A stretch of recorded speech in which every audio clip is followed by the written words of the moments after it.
Good morning, everybody. Great to be here, and thank you, Miguel, for the introduction.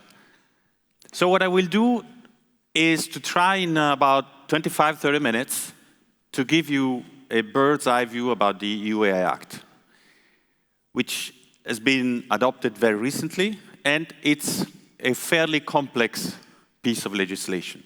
Long process to get there. It will be debated a lot, I expect. Of course, now it's the law, but it will still probably be debated in the next couple of months and years to see whether this is going to be really an enabling legislation or not.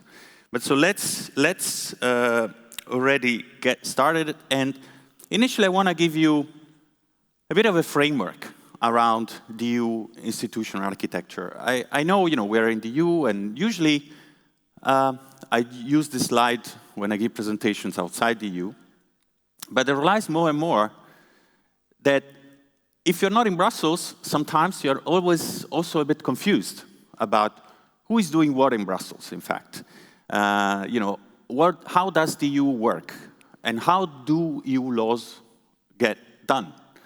And this is quite important because, as you know, process matters. So the result of what is now the AI Act into the law is the result of actually a process that involves 3 institutions, each with separate different representation and powers. So, and I think it's important to get a little bit of background on that. So, the Commission is the institution where I used to work until recently, and the Commission is the executive of the EU. Essentially, if you compare to a national setting, it would be like a government. The Commission has, however, one prerogative, which makes it really very special compared to national governments, which is the exclusive power to propose legislation. In the EU, only the Commission can submit a draft law. If the Commission doesn't submit a draft law, there is no law. And so that's a quite important power, because indeed, essentially, it's setting the agenda of the EU. And the Commission usually works on a proposal for legislation for quite some time. So I personally started working on essentially an AI framework, an AI legislation in 2019. And before that, I still worked on, say, intersection of AI and law. So I've been thinking about this quite a long. So when you see the proposal coming out, which happened in April 2021, there's been already quite a lot of preparatory work with studies, impact assessment, actual drafting of the bill. Once the proposal is out, it gets sent to the 2 arms of the co-legislator. In this case, on one hand, you use the European Parliament. You all know this, it's being elected directly by the people, and the Council. The Parliament, therefore, represents the people. The Council represents the government of the member states. And in this setting, both of these, I could call them chambers, like you have a bicameral system sometimes in national systems. I don't think that that's the case in Portugal, but that's the case, for instance, in Italy. We have House of Representatives and Senate. They are a bicameral system. They have the same powers. And if they need to adopt a law, they have to agree among themselves. So that's the same here. Once the Commission proposes the legislation, it's sent to both of them. They do their own analysis. It can take a bit of time. The Council, for instance, came up with its opinion in December 2022. The Parliament in June 2023. And from that moment, the 2 institutions come together in a process called trilogues, so essentially it's a dialogue between the 3 institutions, where you have Parliament and Council are the decision makers, and the Commission is a technical advisor in the process. Once they agree, we have a political agreement, then the text is worked out into the details, usually by technical teams, and then it's published. So the publication happened in July, and it entered into force 1st of August. Now, that's the end of the legislative phase, which is not the end of the whole, I would say, regulatory process. Because the new phase that opens up is the implementation phase. In EU law, most laws are implemented by the member states. So the enforcement authorities are the member state authorities. There are cases in which some laws are enforced directly by Brussels, so notably by the Commission. That happens in competition law, for instance, in some cases of trade law. And now it's happening more and more in digital. You may have heard about the Digital Services Act, where the Commission has the power to enforce the certain digital market legislation, digital service legislation on the big platforms. And the same is going to happen also in the AI Act, because the Commission will have the power to enforce certain sections of the AI Act. But normally, as I said, it's in the member states' hands. And the implementation phase means also that there are a number of activities that still need to be performed primarily by the Commission. And that's quite an important consideration to keep in mind, because the AI Act has a number of areas that are not very specific, so to say. So there is a space for guidelines, implementing acts, delegated acts that have the goal of supporting or clarifying certain provisions of the AI Act. And this is a process that is just starting now, where, of course, it will be also important that any community, stakeholders, technical communities, academics, startups, companies, may want to engage to really provide input in order to ensure that the clarifications that are needed are fit for purpose. Enough on the process, so let's get on the substance. This is, I would say, the main idea of the AI Act, the so-called risk-based approach. The idea is to regulate not the technology as such, so any form of AI, but to regulate AI system, which is actually the subject matter, really. So the AI Act is what we call it product legislation, in the sense that it classifies an AI system as a product and regulates AI system the same way or with a similar regulatory philosophy than other product legislation. For those of you who are familiar with the medical sector, you may know about the medical device regulation. The medical device regulation also classifies software, a software that has an intended medical purpose, as a medical device. So essentially, the AI Act, in its origin, really, when I started thinking about this, and I actually worked very closely with a colleague who was an expert in the medical device regulation, so we really took a lot of inspiration from that regulatory approach. So the AI Act focuses on AI system as a product, and therefore, but doesn't regulate any AI system or all AI system. Those systems are regulated only depending on the degree of risk that they pose. So essentially, risk-based approach means the higher the risk, the stricter the rules. And we have identified 3 levels of risk, plus 1, so to say, because the last one is essentially a minimal or no risk. When we say minimal or no risk, we are referring to systems like, for instance, a predictive maintenance system or a spam detector, where essentially we don't think there are risks that deserve regulatory attention.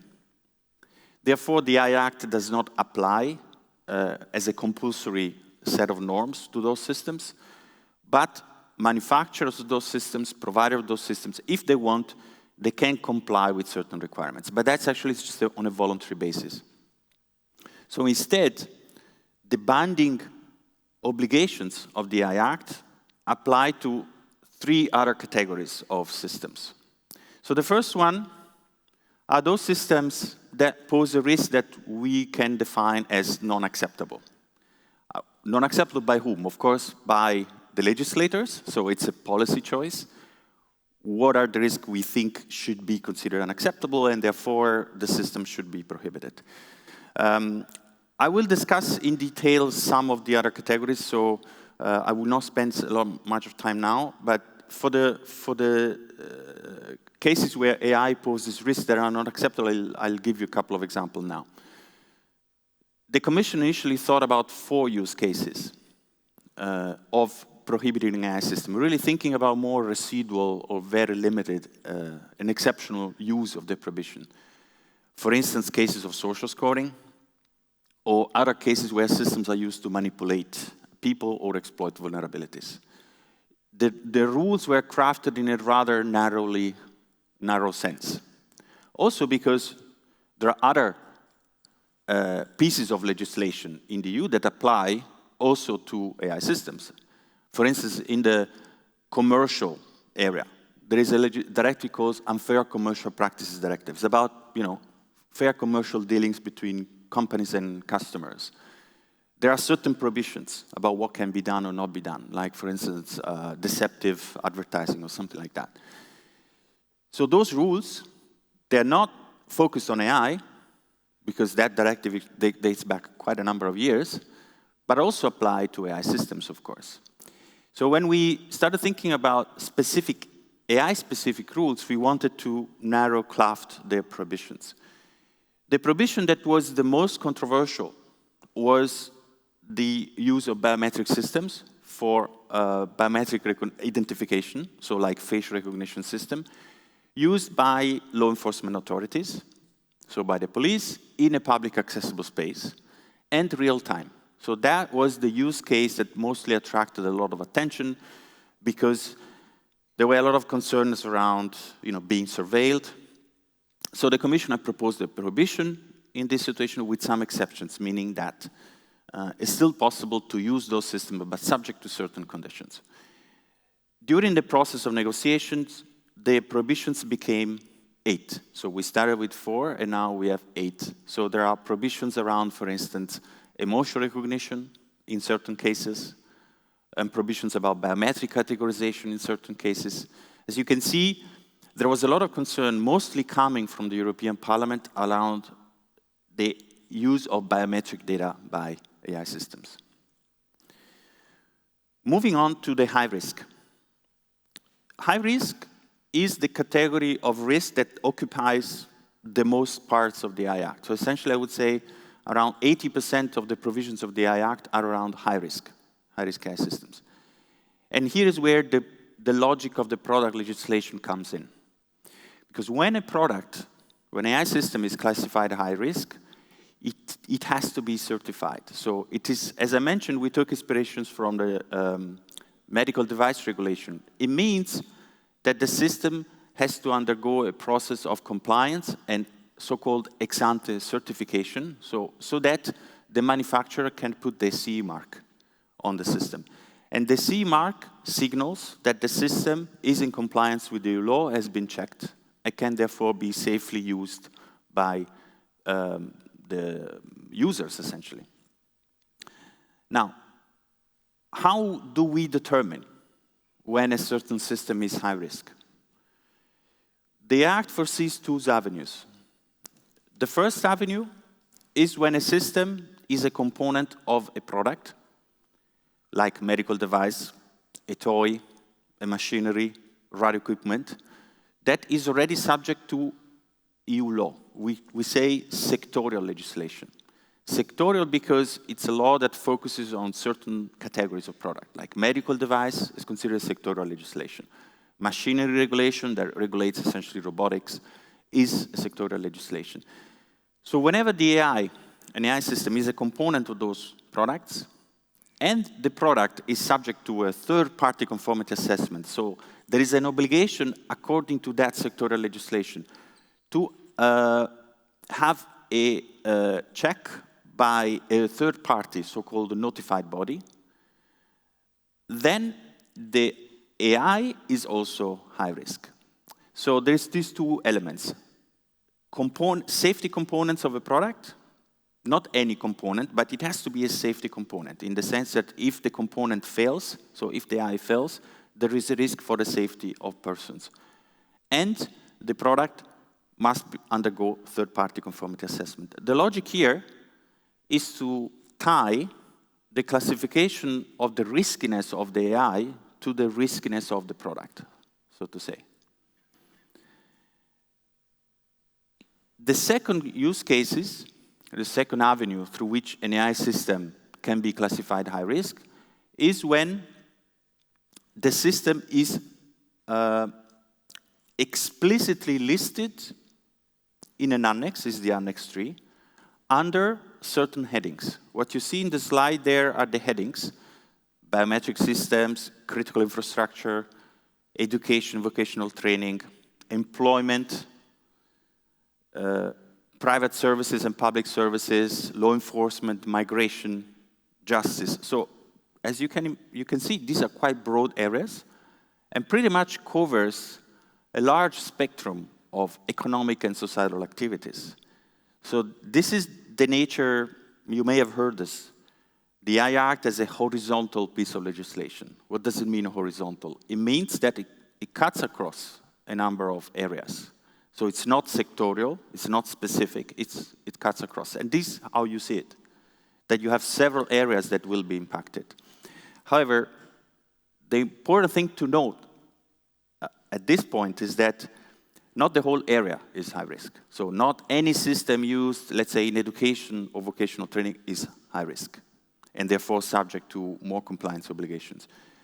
Only those systems that are specifically listed. For lack of space, I couldn't put it in a slide, but if you look at Annex 3, which is about 3-4 pages, you see the heading, and then you see under each heading a number of specifically listed systems. For instance, in education, vocational training, we find systems like system used for selecting admission of students to certain schools or for grading students. So you really get a little bit more specific. If a system that may be used in a certain area that is indicated in the Annex 3 is not listed, is not automatically considered high risk. So it's actually not subject to compliance, with a caveat. The caveat is that in order to ensure that the regulation remains future-proof, there is a possibility for the European Commission, which is, other than the initiator of legislation, also the executive, so has a role, as I mentioned before, into implementing, to actually update. So the Commission can add certain use cases or remove certain use cases from the annex to ensure that this is aligned with market developments and technological developments. And also to avoid that there is not too much regulation from the get-go. What happens when a system is considered high risk? So there are two major things to keep in mind. The first one is requirements for the system itself. So as any product legislation, it contains a number of obligations that essentially distill what should be the characteristics of the product. So how should we develop and build a product? What kind of characteristics should the product have? And so these are the requirements for high-risk AI systems. And here, as a commission at the time, we didn't really invent anything. There is a large consensus in, globally, I would say, that in order for AI systems to be trustworthy, to be reliable, a number of considerations need to be taken into account on several fronts. Questions around data sets. You want to make sure you have good data governance practices in place so that the data that you feed into the system are fit for purpose. Questions around technical documentation. So you document actually the system, and you also ensure a certain degree of traceability. Transparency, primarily around information to the user. So you want to make sure that your users are informed properly about the intended purpose of the system, about the capacities and limitation of the system, and effectively how do you correctly use. Human oversight is also very important. We talk about human-centric AI.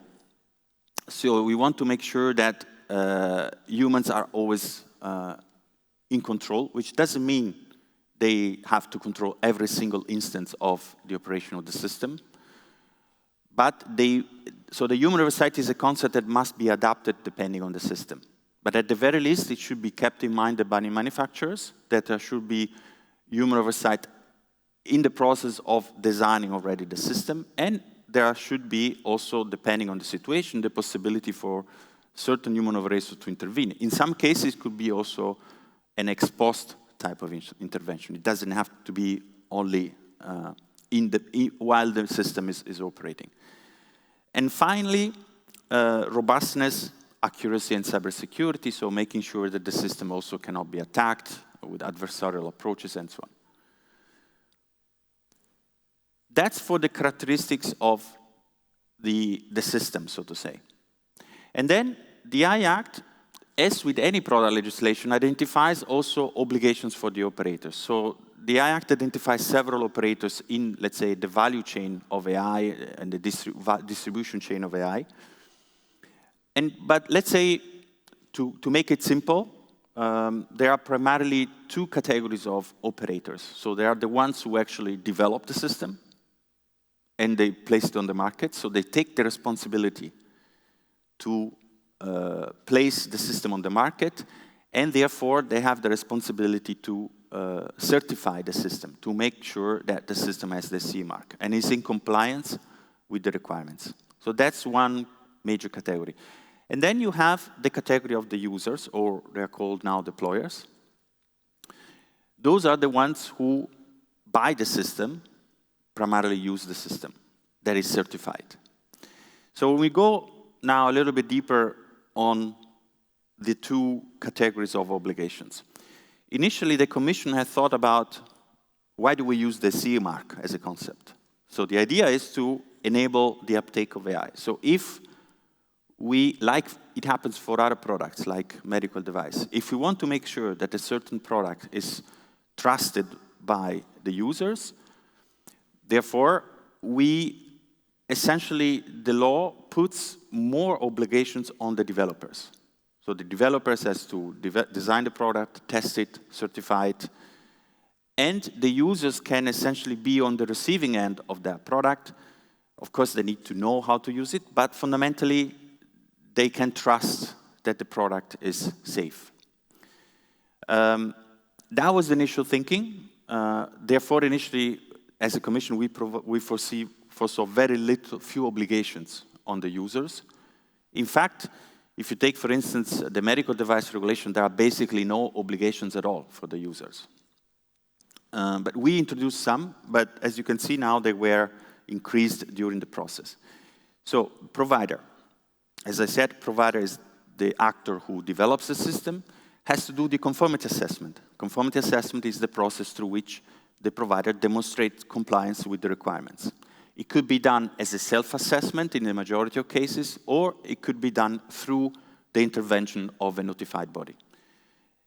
And then a fixed SE marking, which enables the product to be sold and freely circulate within the EU. Quality management system, that is also an important element. So this is also something we took from the medical device regulation. So companies that want to develop a high-risk AI system needs to have a quality management system in place. There is an obligation also to register the system in an EU database, which will be developed. Keep documentation, of course, the technical documentation I mentioned before as one of the requirements is actually a confidential document, so it's not public, but it has to be kept by the manufacturer and, of course, shared with the authorities who may want to check, indeed, at some moment, whether the technical documentation has been correctly put together.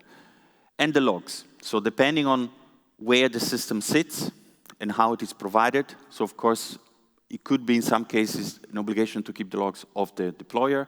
In some cases, it could be the provider. Post-market monitoring, that's also an idea coming from the medical device regulation. So it's the idea of ensuring a sort of continuous compliance of the product. You have to ensure that you know that your product if the product may cause issues, you have to maintain a certain relationship with your customers. And then collaborate with the market surveillance authorities in case of enforcement action. The deployer, here, the deployer, first of all, has to use the system in accordance with the instruction of use, ensure human oversight in the case there is a need to be a human operator, monitor the operation of the system in case of possible risk, and of course, again, the logs, as mentioned before, depending where the system sits. In case of an incident, there is an obligation to report about those incidents to the provider, but also in some cases to the authorities. And here, the last 4 bullets that you see, these were added during the process. So there is an obligation now to register the system also for the user, not just for the provider. There is an obligation to inform natural persons if the system is used to make or assist in making decisions vis-à-vis the persons. Fundamental rights impact assessment, that's a FRIA. So essentially, the user deployer has also to do an assessment about the impact on fundamental rights. In certain cases, mostly public bodies or in case of insurance and banks, not all use cases. And finally, there are also some additional obligations for the use of the biometric identification systems in the case of law enforcement. So there is actually quite restrictive use of the systems, like facial recognition systems, when used ex post, so no real time.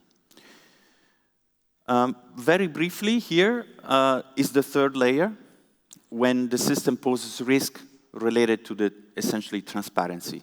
Here we're not talking about systems that are subject to the CE mark. So essentially, the obligation of the provider of the user here is quite simple, is essentially a disclosure obligation. The Commission had foreseen initially 3 disclosure obligations. The first one is around notifying persons that they're interacting with an AI system. It's a matter of human dignity that you know that you're talking to a bot or supposed to another human being. So quite simple, notifying of the existence of actually a bot or an AI system. Notify people when they're exposed to emotion recognition or biometric categorization systems. And the third one was a labeling scheme. So essentially, users of generative AI systems that produce a certain type of content need to label the content as artificially generated. During the negotiations, there has been an addition. So the first one is about the labeling. Initially, the Commission had foreseen a labeling obligation for audio, video, and sound. And as you can see from the last bullet, the co-legislator decided to add an obligation to label text as well, produced by an AI system, only in certain situations. So when essentially the content is generated with the goal to inform the public or matter of public interest, and it's not just a purely editorial type of intervention. And then the second addition, which is quite important, is to ensure that actually those synthetic contents of all sorts, audio, image, video, text, can actually be detected, automatically detected in a machine-readable format as artificially generated. And that's, as those of you who are more belonging to the technical communities know, this could be a challenge because the technology is not yet there. So I think there's quite some work to be done in that front. Now, this is a complete new chapter, the general purpose AI models, that was added during the negotiations. As I said before, the proposal of the Commission was issued in April 2021. As you know, towards the end of 2022, ChatGPT came out. And ChatGPT definitely created a lot of interest and, let's say, attention by policymakers in Brussels. And therefore, they, in some form, one form or another, they felt they needed also to provide some rules around generative AI. And so both the Parliament and the Council introduced their own specific rules on, they called it, the Council talked about general purpose AI systems, and the Parliament introduced rules around foundation models. So they were quite different in concept and philosophy. But during the trilogues, so the final stages of the negotiation, an agreement was found on this new chapter covering general purpose AI models, which essentially is foundation models. And the idea here is to establish certain rules up of the value chain. So essentially, if the AI Act was focused on an AI system as a final product, we have now certain rules applicable to the foundation models as a component of that product.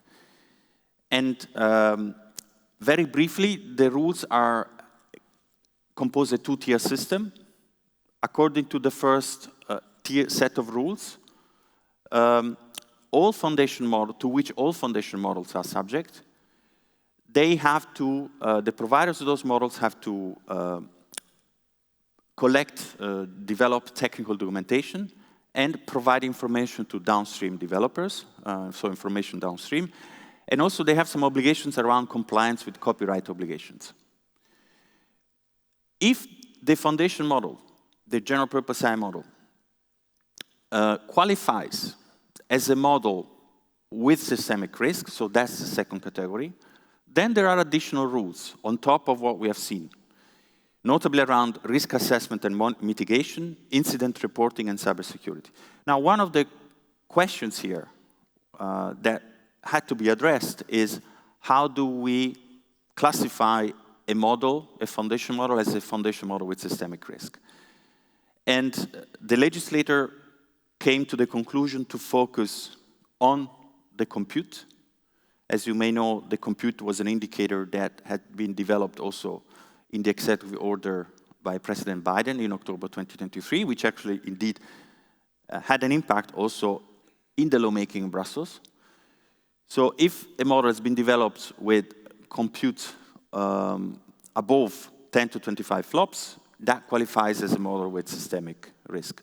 Another avenue is an individual designation. So it is possible for the AI office, which is the European Commission, to designate certain models as models with systemic risk and therefore subject to additional compliance obligations, regardless of the flop, but based on a number of criteria which are specifically mentioned in the AI Act.